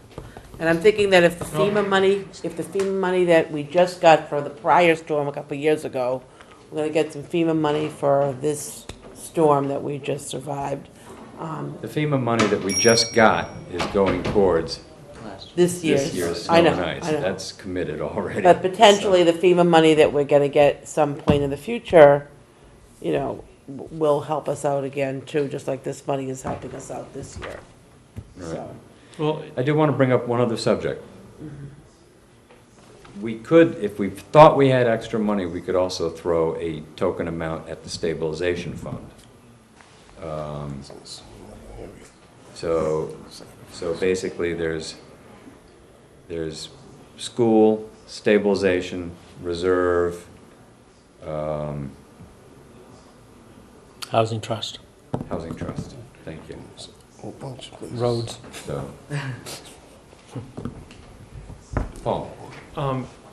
I would support the $33,000 to the school, and we're going to do the capital improvement planning committee's 186, and then throw the remainder into the reserve fund. And and The- Paul's leaving, and I think this is the nicest thing we could do for him as he's getting ready to leave, to give just him go this along gift with of what he his says. last and suggestion. I think we've So thank he you, doesn't- thank you, Betty. He doesn't have to get up there and Defend defend the anything. pink sheet from Right. the Yes. school You budget. know, no, because I think, because that's, even, it's not a lot of money, and I know we've already put a lot toward operations. But for that small 33,000, we're protecting how many jobs? Well, We don't know. three and a half, Right, you know, it's, Yeah, it's ensuring some continuity, which has a lot of value. you know, and then that will leave us with approximately $80,000 left from the 300,000 to put into the reserve fund. Was that a I don't motion? hear- motion? I don't hear any, I don't hear any votes for Is that I'll a second motion? that affordable motion. housing trust or No. stabilization fund. So therefore, well, why not, let's, Okay, go ahead. so I'd like to make a motion that we appropriate the 186,000, whatever the approximately 186,000 for the iPads, the approximately 33,000 for the shoring up of the .8 FTEs in the school department, and leave the balance to go to the reserve fund. Second. Third. Okay. We have more discussion. Darnell, Yes. you had your hand up. How to put this?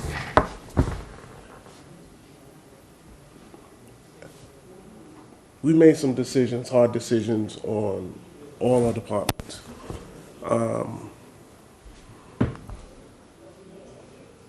I think we have to, we asked them if they could live with what we gave them. They said they could, when we came up with 120,000. They said they could live with that, you know? It'd be nice to have they said they could live with that. We're taking on another 180 plus thousand to make sure we have the iPads, hopefully Surface, but that's a different question, of useful tools. I think we've went that extra yard there, and that we have other things in town that we're not going to be sure of coming into next year. And I think the 114,000 or so that we're gonna put in the reserve fund to give ourselves some flexibilities, I don't think that's enough in the overall picture of what we're facing with next year. And to continue to say, okay, we siphon that down from a position where it's not even enough, I don't believe enough right now, we're kind of shooting ourselves on the foot going into next year and looking at next year's budgets and funds, actually available funds for next year. And so that's why I say, yes, in a perfect world, we definitely want to support that and make that happen for them, but we ask them to live with those numbers. And it's, again, it goes to it's a bottom line budget, so they still have room to manipulate and move things around after they've been applied in funds. So at this point, I'm thinking like we have other needs right now that's going extremely underfunded across the town that I think what we came up a couple of weeks ago as if the Pickens articles pass, this is where these monies should go. I think that's where we should keep a lot of this and give the town and ourselves some flexibility going into next year's budgets. Next year's spending, not as much as next year's budget. Jean? I agree with Darnell. I think we've already talked about a lot of numbers that are really not tight. Could go either way. And I think the last minute changes, I understand where they come from, but when the school was here, we gave them a lot of time, a lot of consideration, and we all wanted to do the right thing for the schools. All of us here want to do that. But we have so many issues that we can't button down. I think it's not fair to go that route right now. I think we have proposed a very fair budget. We've turned down a lot of requests. We could move money over to consolidation. We could still be doing that thing with marbles, and I think that as the proposals came in, I think we made very sound judgments, in my opinion, and I think we should stay there. I think we should stay the course. Okay, Lee Michael. I think we made sound judgments too, Yeah. and we made them knowing that we did not know the outcome of the election for the override for Fireman Pickens, and we discussed that we were going to revisit the issue after we knew the outcome of the override. So now we have a new situation in our hands, and we have to make a decision of what to do with some money. Yeah. I recognize that there are lots of competing priorities. I'm not saying that we give all of the money to the schools. The schools, even if we increase, per Paul's motion, $33,000, are still taking significant cuts. But I think the $33,000 will have more value to shoring up those positions than it will have in a bank account for concerns for expenses that we don't know are coming yet. Mm-hmm. And certainly if the school, if the school agrees with you, they have the ability to move those funds Understood. around. That's true. So, and I think that's their job, Mhm. to set their own priorities. And we have just come through turning down an awful lot of very good requests. And every department head is very concerned that they, that they do the best job they can with what they're given. And that's what, I think we should leave it alone. Betty? And then Well, Richard? I just want to say that I think, I understand where you're coming from, Jean, but I think that what I've noticed in the warrant committee, not just this year, listening in, but even last year when I used to listen into the all-day meeting, is that, the former warrant committee and Ted specifically, you have made it a priority to make sure that departments are realistically funding their expense lines, postage, their contracts, to almost, I think, protect the reserve fund from getting hit with a lot of things that probably are not what we think of as extraordinary or unusual expenses. So I think the fact that the warrant committee has done that actively, at least for the last several years that I've been tuning in, and specifically this year, I think gives me the feeling that a $33,000,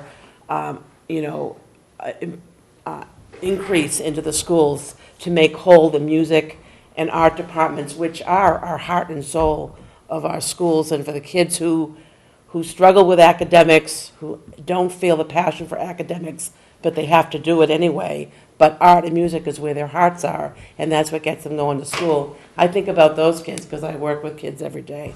So I think that $33,000 to make those positions whole is really a priority when I think about it, particularly when I think about the work that the Warrant Committee has done to really make sure that departments are being realistic about their expense lines. And I applaud you for doing that. So that's why I'm supporting what Lee Michael's asking and what Paul's asking for. Richard? Yeah, just, my only comment would be, I'm kind of, in the middle of that. I mean, while I agree 100% with you, I think it does, at least, I can only speak for the couple of years that I've been here, it seems to go a little against what we try to do. And I do agree with your comment. There's a whole host of people, departments that have come in, like even the police department came in, and I think they weren't allowed to do some things. So I'm sure a lot of people would like that $33,000 and could probably make a fantastic case for it.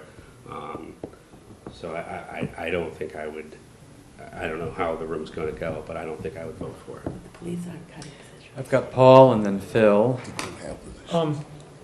Thing is, like for instance, to what Richard was saying, what the police department wanted was something that doesn't exist yet, even though they have been asking for it for some time. This is about people who are already employed by the schools. And it very well could be, and I don't know this for certain, but given snow and ice and emergency bills, there may be exigencies by which some other monies can be procured to help alleviate those costs from other sources. This is the only way you can shore up those .8s. Okay, let me just interrupt. You can, with the snow and ice, there are options available to the town for spreading out a deficit over the next 3 years. Is that advisable? That's different, Hey, yes. we might have, we Another might have three more, Right, it three may more not tough be. years, and That's you know, true. you keep mortgaging your future. But yes, you are right. There is a possibility of doing something like that. And we did get $93,000 for the pothole fund from Governor Baker's $30 million. $30 million, right? So you're right. There is slightly better money for Chapter 90. Well, actually, dramatically better money for Chapter 90 this coming year, and then it drops back again. So you're right, Paul. There are possibilities for filling up other potholes other than teachers, but I don't know if I don't know how the rating agencies will look at that. Our use of free cash this year compared to last year. It's only about 110. It's 510,000 at the moment compared to 400,000 direct support last year. You might think that 33 doesn't make any difference, or you might. Let me tell you, if I had to rewrite the introduction to the warrant because of that, I wouldn't be happy. But it's. Anyway, Richard. Just a question, and again, I agree with your comment though, but my only question is it, and I'm not saying it's not real, and I'm probably wrong, but is that real that if you give 33,000, it goes directly to save 5 people, and those 5 people wouldn't be there without it? Because like Gene said, I mean, we're not funding a specific line item. The best we can do is tell the school committee that's what we want them to do. We can't. That's true. We actually can't do that. They've actually told themselves that already, because they issued their priority list on restoring cuts if possible, and that group of individuals that were going to be cut from 1 to .8, making up a total of 63,000, is their number 2 priority, and we funded half of it, 30,000 of it, and so there's 33 left. So I'm just saying they've- whatever happens after. They've already, yeah, whatever, You you're don't right. know. They that may, they're gonna they may actually do change, that. they've told us that that's what they want to do, but you're right, Richard, they may change their minds. Well, I don't think they'll change their minds, but financial circumstances Right. may Well, change. that's what. And they may find that it's easier or more difficult to hit that target. Right. Hard to know. Phil? Yeah, Oh. That's the problem. I'd like to comment for a moment on Jean's point, because I understand the concern that she has about other departments that have made valid requests, and we haven't been able to meet them. But the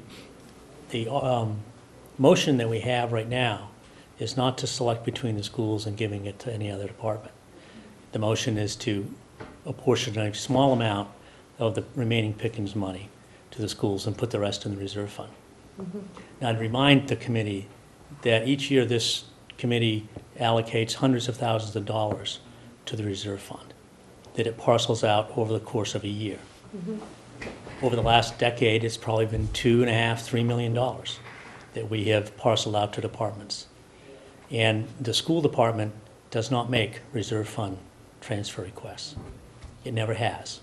So that any money that goes into the reserve fund for extraordinary circumstances, the schools never see a penny of it.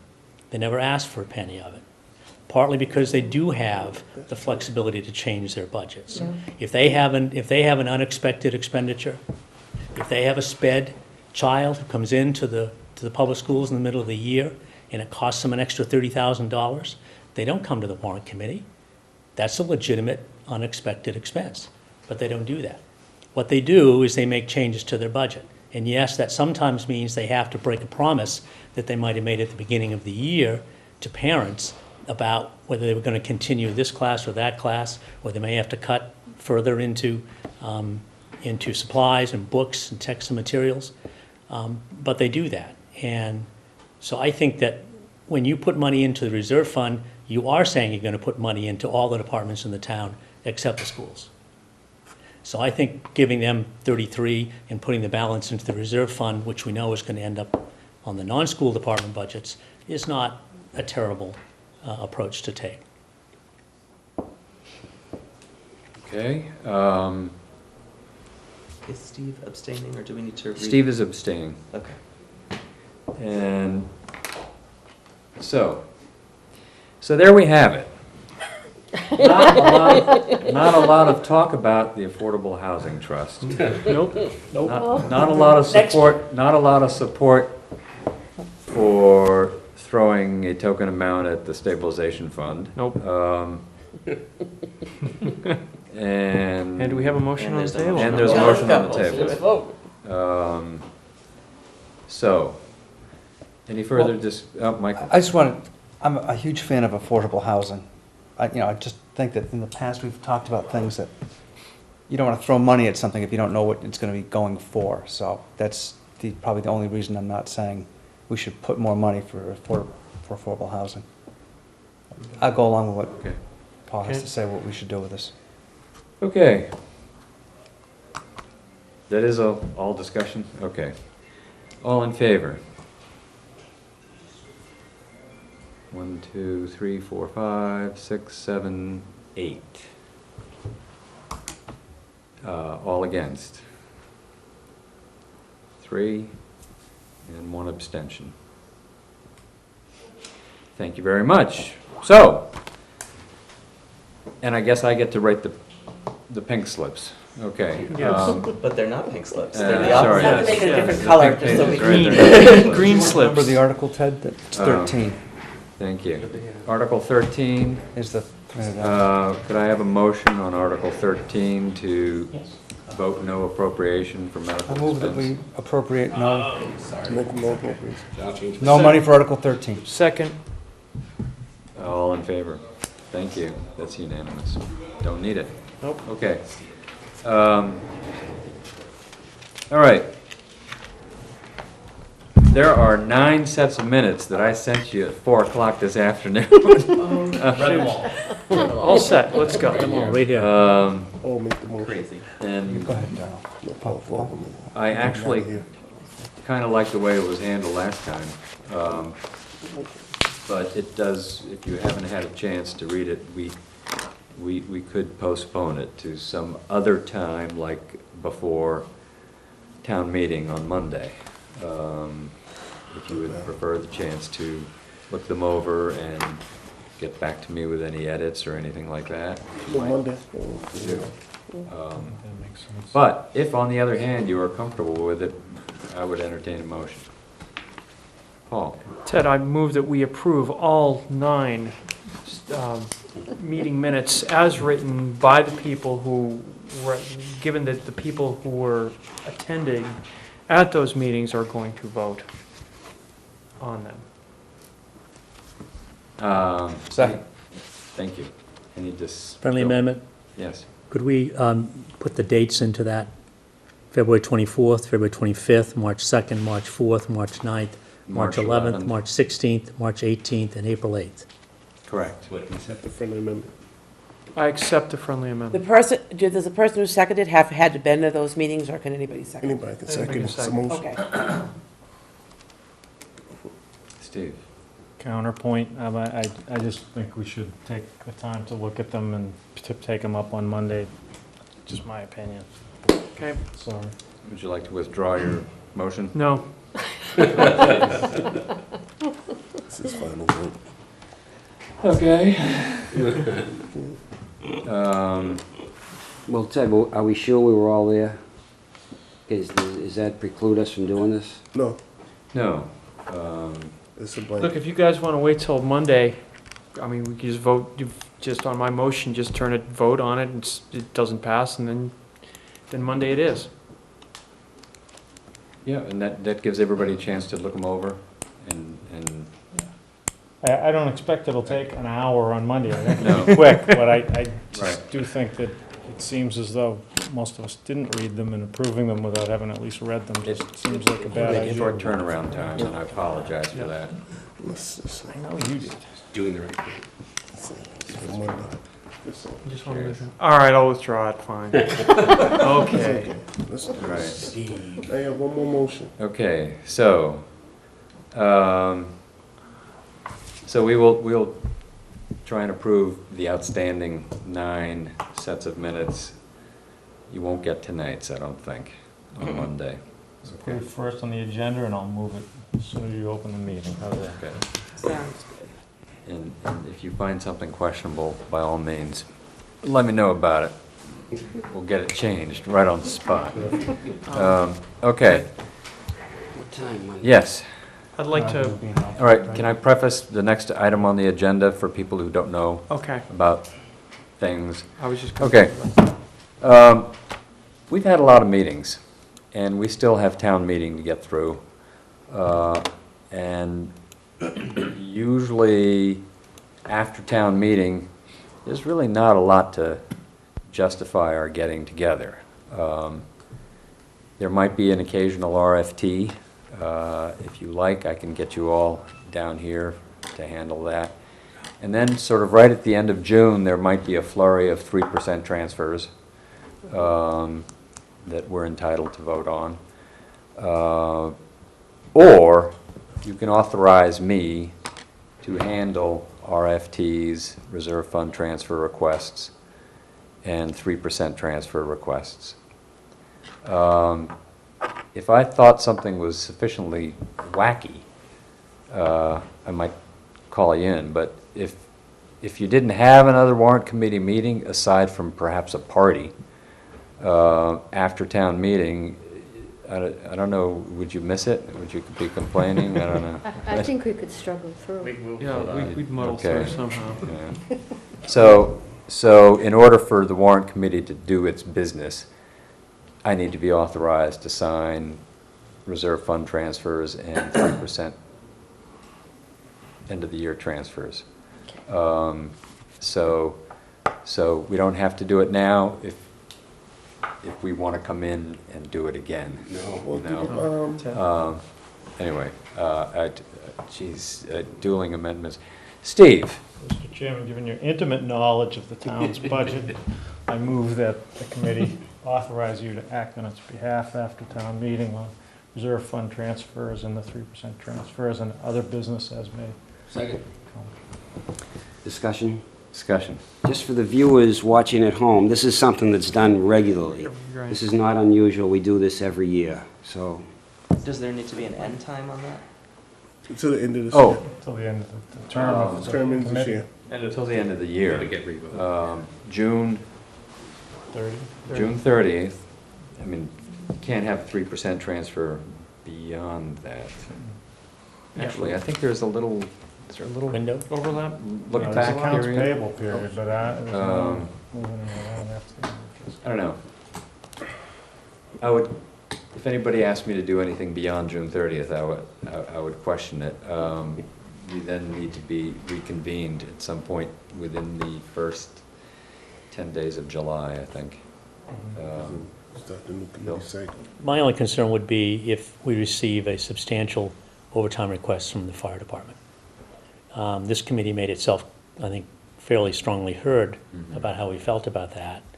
And there was time, ample time to prepare and make changes in manning and staffing to prevent that. So that if we get a $50,000 overtime request, I'm not sure that that's something I want to have you sign off on by yourself. Phil, you would still have the authority to Thank convene, Right, so what I'm talking about, I guess, is more a sense of what you would do if Sure. if that occurs. does that come under wacky? That's the, Okay, so then where do you draw the line? If it's coming from the fire department, if it's 10, if it's 20, if it's 30, certainly if it's 50, I agree. I think probably what we should do is if there is an RFT for the fire department, we just come in and discuss it. So why don't you authorize me for everything but fire department RFTs? Above a certain amount. What if it's a nominal amount? Above Like, 20,000. I think we could use Ted can call it at his discretion. I mean, if he thinks it's, Let's define what's nominal. what's your experience in the past, Ben? $5,000. See, my concern about it is that it is not the amount of money so much as it is the principle of the thing. This is not an unexpected expense. This is one that they've known they were going to have all year because of the manning situation they've had. Right. And yet, Injuries at least coming and until going. the first request for funds, they hadn't taken any steps to attempt to bring their expenditures into line with their budget. And in that sense, it doesn't really qualify as a reserve fund. Unforeseen. So that, whether it's 10 or whether it's 50, I have a problem with that. And I think it's important for us to begin to send a message that, you know, it wasn't too many years ago that there was, you know, the idea of giving a department like that $200,000 a year for an overtime expense was unheard of.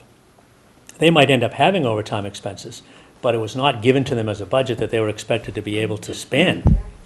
It had to come in and justify it. So now they've got a substantial overtime budget, which they then exceed and then come in and ask for more.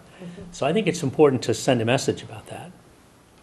On the other hand, I don't want to drag people in here for a $3,000 overtime request.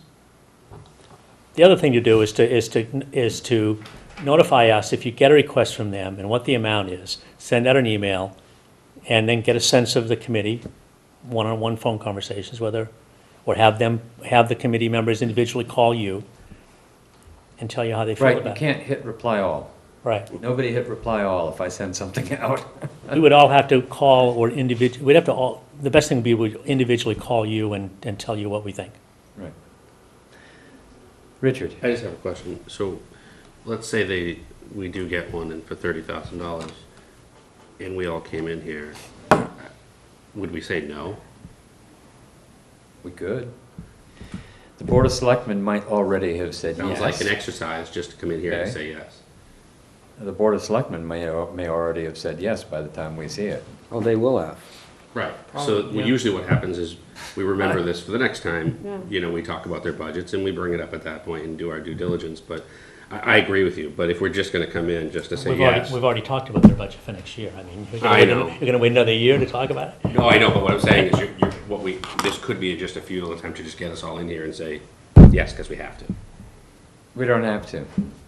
Understood. But so then then you're in the boat of not paying some town employees. No, it would go as an unpaid bill. It would have to go before the town meeting next year, and would have to be discussed. Yeah.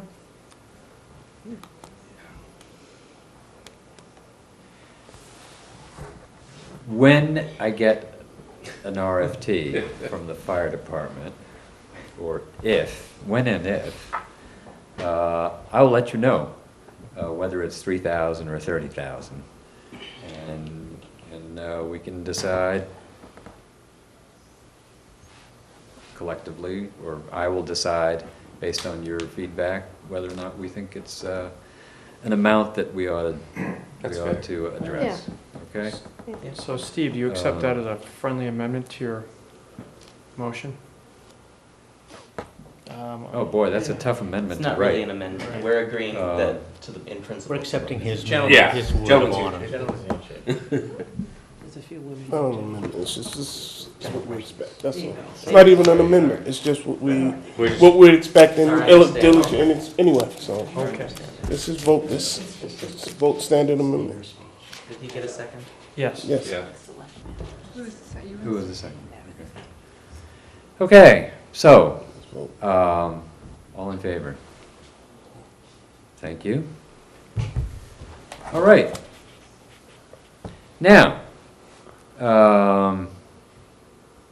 strange thing happened yesterday. There were some bizarre electoral outcomes. And you know, one of them I'll put in the category of no, I'm not going to do that. But one of them is actually, for me, fortuitous, because we get to keep Lee Michael on the committee, because the school, people voting for the school committee voted for a couple of other worthy folk, but may have missed the mark. At any rate, we're delighted to have Lee Michael with us, and I have seen him operate with calm demeanor and intelligence, and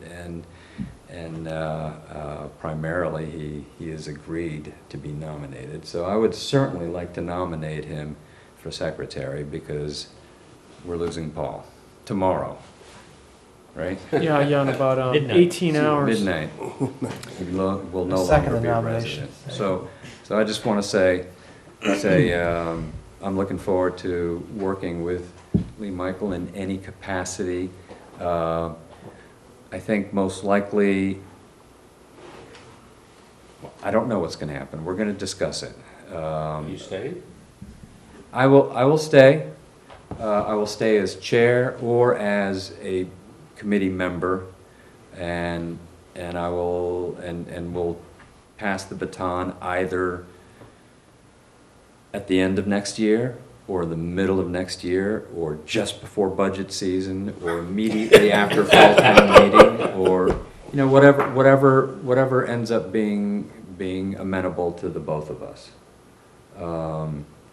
And it may be more amenable to do it sooner if Lee Michael knows that I'm around to afford some support. Now, I also want to say that I appreciate everybody else staying on the committee, because I haven't heard from any of you saying that you would, except for two. Oh.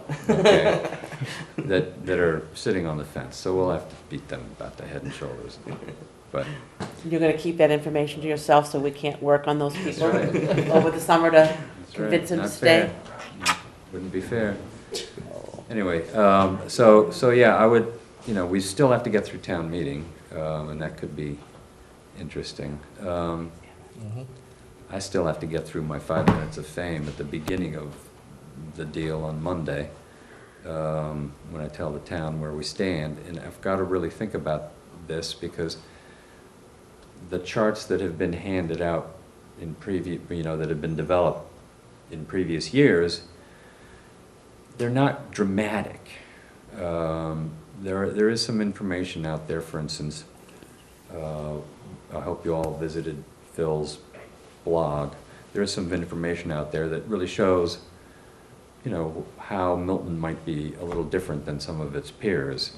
especially how anemic the growth is in our receipts, in our revenues. It's 2.65 over the last 10 years, something like that, which is kind of hard to keep doing business there. So we are long overdue for an operational override. And the bubble gum and the baling wire isn't going to cut it anymore. So anyway, I have to get through that.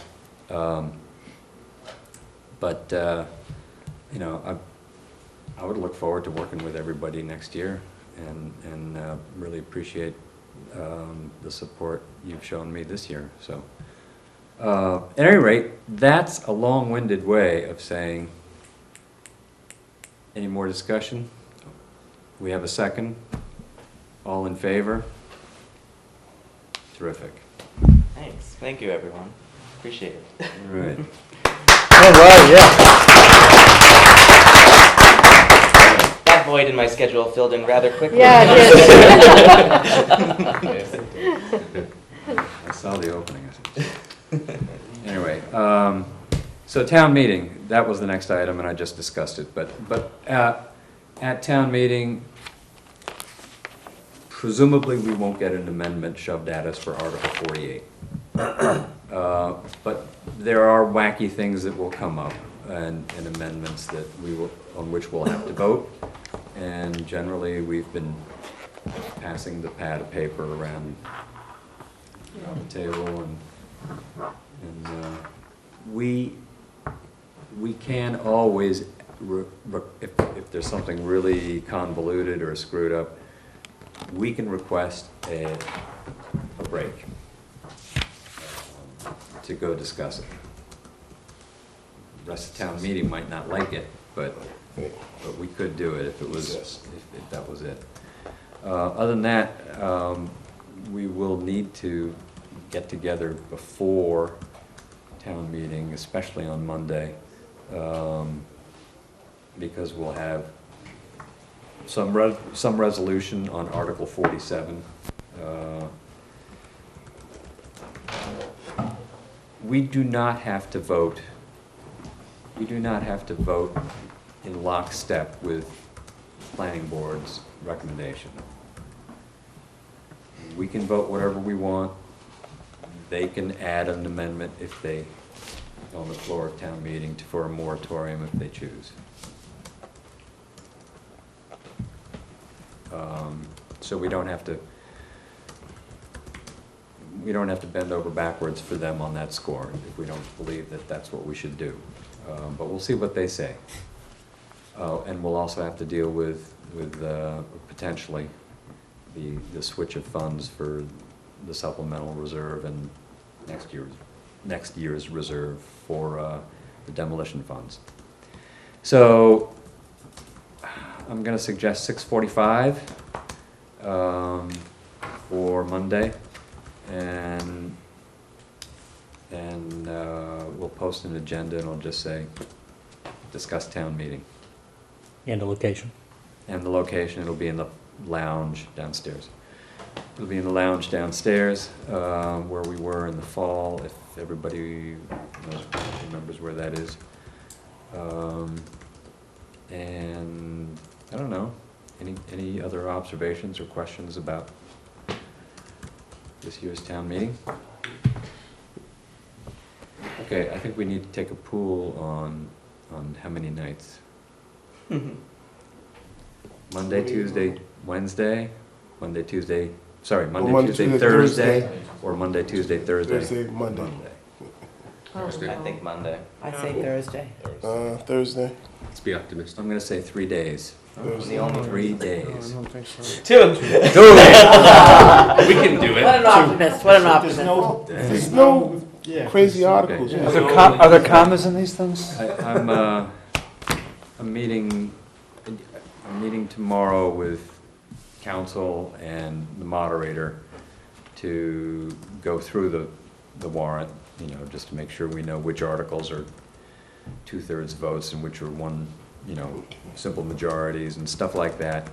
at that point, I'll find out if there's any special presentations that might That's screw up key. the timing on this, but. That's the key. How But many I special don't have any presentations? knowledge of anything like that at the moment. That's it. Yeah. That just means it's good. If there's no special presentations, 2 nights. I'll go with nights. I'll go Really? 2 nights. Yeah, if there's no special It's presentations, not and, PowerPoint, you know, because, about their favorite topic. as crazy as this warrant seems and looks for us, we didn't leave a whole lot out. There's no big zoning thing in here. Yeah, and really. there's nothing like, you know, Strong what's the town big administrator. straw fights? What's the big fights? No punctuation, I think we're good. Oh, yeah, we got the. Thank you. No, we got that capital E, you Never gonna know, live that big Marvin, you know, we got that taken care The of. so stabilization fund. That saves like 15, 20 minutes right there, Confuse people. you know, so we're good. I don't know what, no, because it's funded now.